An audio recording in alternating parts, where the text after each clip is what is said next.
So we have g of x being defined as the log of 3x when 0 is less than x is less than 3, and 4 minus x times the log of 9 when x is greater than or equal to 3.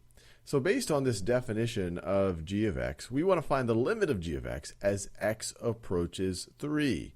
And once again, this 3 is right at the interface between these two clauses, or these two cases. We go to this first case when x is between 0 and 3, when it's greater than 0 and less than 3, and then at 3, we hit this case. So in order to find the limit, we want to find the limit from the left-hand side, which will have us dealing with this situation, because if we're less than 3, we're in this clause. And we also want to find the limit from the right-hand side, which would put us in this clause right over here. And then if both of those limits exist, and if they are the same, then that is going to be the limit of this. So let's do that.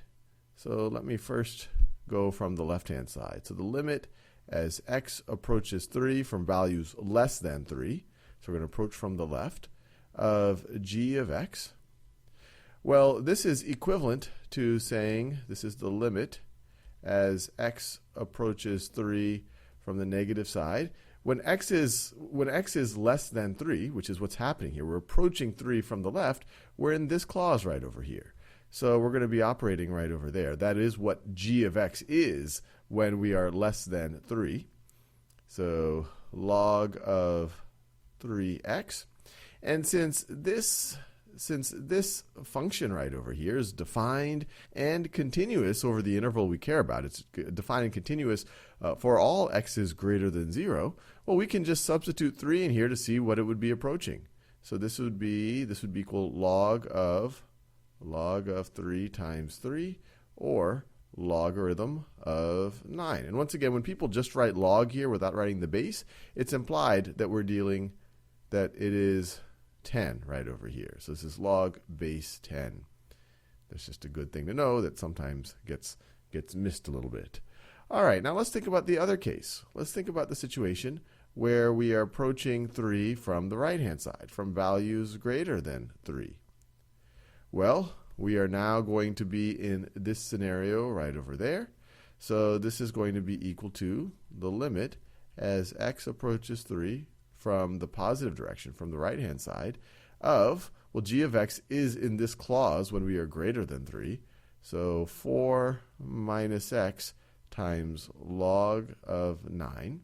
And this looks like some type of a logarithm expression at first until you realize that log of 9 is just a constant. Log base 10 of 9, it's going to be some number close to 1. This expression would actually define a line. For x greater than or equal to 3, g of x is just a line, even though it looks a little bit complicated. And so this is actually defined for all real numbers. And so it's also continuous for any x that you put into it. So to find this limit, to think about what is this expression approaching as we approach 3 from the positive direction, well, we can just evaluate it at 3. So it's going to be 4 minus 3 times log of 9. Well, that's just 1. So that's equal to log base 10 of 9. So the limit from the left equals the limit from the right. They're both log 9. So the answer here is log of 9.